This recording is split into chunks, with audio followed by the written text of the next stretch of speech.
Mutual fund ಮತ್ತು stock ಹೂಡಿಕೆದಾರರು ಏನು ಮಾಡಬೇಕು? ಜೆರೋದಾದ ನಿತಿನ್ ಕಾಮತ್ ಅವರ ಸಲಹೆ ಏನು? ನಮಸ್ಕಾರ ವೀಕ್ಷಕರೇ, ನೀವು ನೋಡ್ತಾ ಇದ್ದೀರಾ ವಿಶ್ವವಾಣಿ ಮನಿ. ನಾನು ಕೇಶವ್ ಪ್ರಸಾದ್. ವೀಕ್ಷಕರೇ, ಕಳೆದ ವರ್ಷ ಸೆಪ್ಟೆಂಬರ್ 27ಕ್ಕೆ ಬಾಂಬೆ ಸ್ಟಾಕ್ ಎಕ್ಸ್ಚೇಂಜ್ ಸೂಚ್ಯಂಕ ಸೆನ್ಸೆಕ್ಸ್ 85,978 ಅಂಕಗಳ ಎತ್ತರದ ದಾಖಲೆಯಲ್ಲಿತ್ತು. ಆದರೆ ಇಂದು 73,100 ಅಂಕಗಳಿಗೆ ಕುಸಿತಕ್ಕೀಡಾಗಿದೆ. ಅಂದರೆ ಎತ್ತರದಿಂದ 12,400 ಅಂಕಗಳ ಭಾರೀ ಪತನವನ್ನು ಕಂಡಿದೆ. ಇಂಥ ಸಂದರ್ಭದಲ್ಲಿ ಮ್ಯೂಚುವಲ್ ಫಂಡ್ ಮತ್ತು ಸ್ಟಾಕುಗಳಲ್ಲಿ ಹೂಡಿಕೆ ಮಾಡಿದವರಿಗೆ ಒಂದು ರೀತಿಯ ಟೆನ್ಷನ್ ಸಹಜ. ಹಾಗಾದರೆ ಅವರು ಏನು ಮಾಡಬೇಕು? ಹೂಡಿಕೆದಾರರು ಏನು ಮಾಡಬಹುದು ಎಂಬುದಕ್ಕೆ ಜೆರೋದಾ ಸಂಸ್ಥೆಯ CEO ಮತ್ತು ಸಹ ಸಂಸ್ಥಾಪಕರಾದ ನಿತಿನ್ ಕಾಮತ್ ಅವರು ಸೇರಿದಂತೆ ಹಲವಾರು ಮಂದಿ ತಜ್ಞರು ಸಕಾಲಿಕ ಸಲಹೆಗಳನ್ನು ನೀಡಿದ್ದಾರೆ. ಅವುಗಳನ್ನು ಏನು ಅಂತ ವಿವರವಾಗಿ ತಿಳಿಯೋಣ ಬನ್ನಿ. ಕೋವಿಡ್ ಬಿಕ್ಕಟ್ಟಿನ ಬಳಿಕ ಸ್ಟಾಕ್ ಮಾರ್ಕೆಟ್ನಲ್ಲಿ ಹೂಡಿಕೆ ಆರಂಭಿಸಿದವರಿಗೆ ಇದು ಮೊದಲ ರಿಯಲ್ ಮಾರ್ಕೆಟ್ ಕರೆಕ್ಷನ್ ಅಂತ ಸ್ಟಾಕ್ ಬ್ರೋಕರೇಜ್ ಸಂಸ್ಥೆ ಜೆರೋದಾದ CEO ನಿತಿನ್ ಕಾಮತ್ ಅವರು ಸಾಮಾಜಿಕ ಜಾಲತಾಣ ಎಕ್ಸ್ನಲ್ಲೊಂದು ಪೋಸ್ಟನ್ನು ಹಾಕಿದ್ದಾರೆ. ಮಾರುಕಟ್ಟೆ ಕೊನೆಗೂ ಕರೆಕ್ಷನ್ ಆಗ್ತಾ ಇದೆ. For investors who started investing after the pandemic, this is the first real market correction ಅಂತ ಅವರು ಬಹಳ ಕ್ಲಿಯರ್ ಆಗಿ ಹೇಳಿದ್ದಾರೆ. ಆದ್ದರಿಂದ ತೀವ್ರವಾದ ಏರಿಳಿತವನ್ನು ಈಗ ಮಾರುಕಟ್ಟೆ ಕಾಣಿಸ್ತಾ ಇದೆ ಅಂತ ನಿತಿನ್ ಕಾಮತ್ ಅವರು ವಿವರಿಸ್ತಾರೆ.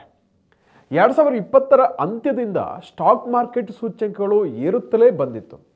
ಈಗ ಮಾರುಕಟ್ಟೆ ಕರೆಕ್ಷನ್ ಆಗ್ತಾ ಇರೋದು ಸ್ವಾಗತಾರ್ಹ ಅಂತ ಅವ್ರು ಹೇಳ್ತಾರೆ. ನೀವು 2021ರಿಂದ ಮಾರುಕಟ್ಟೆಯ ಏರಿಕೆಯ ಅವರೇಜನ್ನು ಗಳಿಸಿದ್ದೀರಿ, ಈಗ ಮಾರುಕಟ್ಟೆಯ ಇಳಿಕೆಯ ಅವರೇಜನ್ನು ಕೂಡ ಪಡಿತಾ ಇದ್ದೀರಿ. 2020ರಲ್ಲಿ ಲಾರ್ಜ್, ಮಿಡ್ ಮತ್ತು ಸ್ಮಾಲ್ ಕ್ಯಾಪ್ಗಳು 25ರಿಂದ 40% ಇಳಿಕೆಯಾಗಿತ್ತು. ಬಳಿಕ 200ರಿಂದ 400% ಏರಿಕೆಯನ್ನು ದಾಖಲಿಸಿತ್ತು.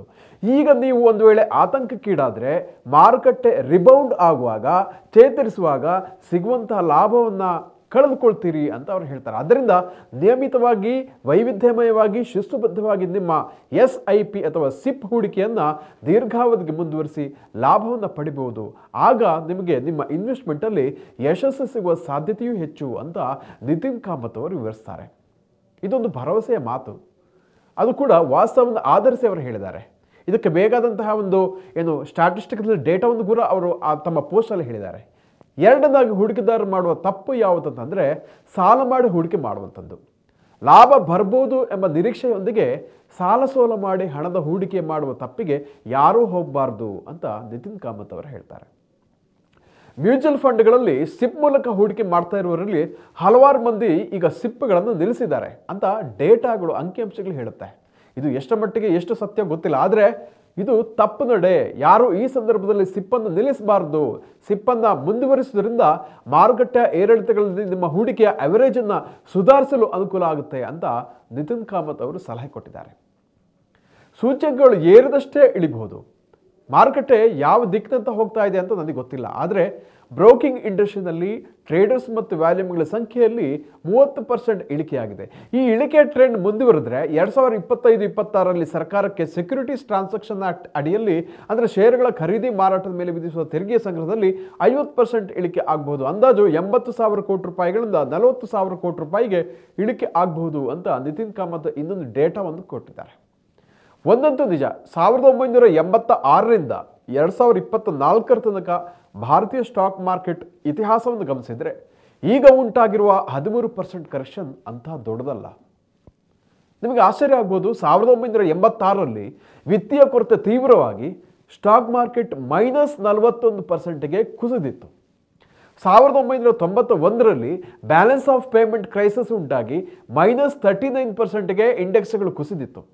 1996ರಲ್ಲಿ ಹರ್ಷದ್ ಮೆಹ್ತಾ ಹಗರಣ ಸಂದರ್ಭ -54%ಗೆ ಕುಸಿದಿತ್ತು.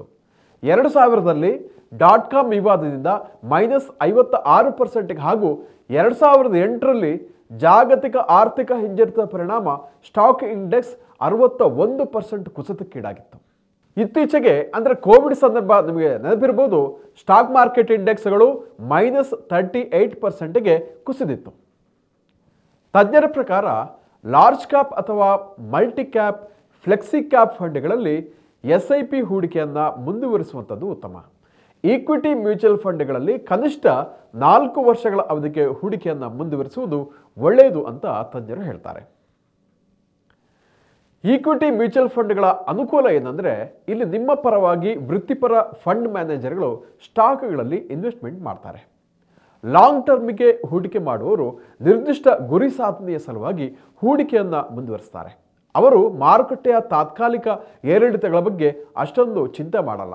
SIP ಮೂಲಕ ಹೂಡಿಕೆಗೊಂದು ಶಿಸ್ತುಬದ್ಧತೆ ಬರುತ್ತೆ ಅಂತ ಫೈನಾನ್ಷಿಯಲ್ ರೇಡಿಯನ್ಸ್ ಸಂಸ್ಥೆ ಸ್ಥಾಪಕರಾದ ರಾಜೇಶ್ ಮೈನೋಚಾ ಅವರು ಹೇಳ್ತಾರೆ.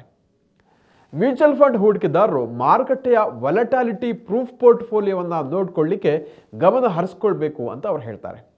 ಮಾರುಕಟ್ಟೆಯಲ್ಲಿ ಕರೆಕ್ಷನ್ ನಡೀತಾ ಇರೋದ್ರಿಂದ ಫಂಡ್ ಮ್ಯಾನೇಜರ್ಗಳು ಫಂಡಮೆಂಟಲ್ ಆಗಿ ಚೆನ್ನಾಗಿರುವ ಕಂಪನಿಗಳ ಷೇರುಗಳನ್ನು ಹೂಡಿಕೆಗೆ ಆಯ್ಕೆ ಮಾಡಿಕೊಳ್ಳುವ ನಿರೀಕ್ಷೆ ಇದೆ ಅಂತ ಆನಂದ್ ರಾತಿ ವೆಲ್ತ್ ಸಂಸ್ಥೆಯ ಡೆಪ್ಯೂಟಿ CEO ಫಿರೋಜ್ ಅಜೀಜ್ ಅವರು ವಿವರಿಸ್ತಾರೆ. ಆದ್ದರಿಂದ ನಾವೆಲ್ಲರೂ ಒಂದು ಅಂಶವನ್ನು ಬಹಳ ಕರೆಕ್ಟಾಗಿ ತಿಳಿಬೇಕು.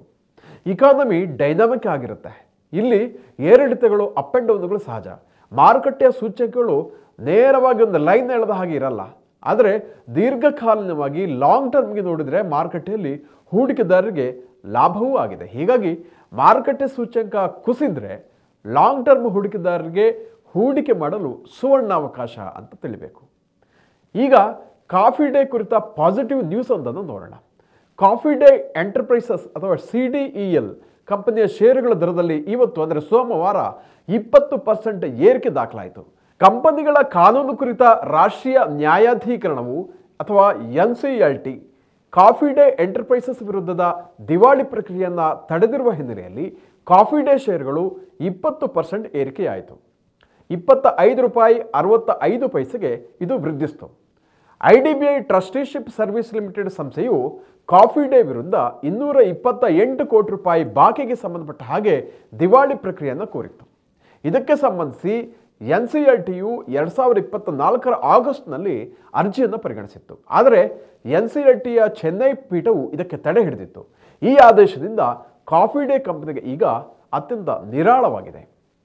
ವೀಕ್ಷಕರೇ, ಇಂತಹ ಮತ್ತಷ್ಟು ಉಪಯುಕ್ತ ವಿಡಿಯೋಗಳಿಗೆ ವಿಶ್ವವಾಣಿ ಮನಿ ವೀಕ್ಷಿಸಿ ಹಾಗೂ ಸಬ್ಸ್ಕ್ರೈಬ್ ಮಾಡಿ. ವಂದನೆಗಳು.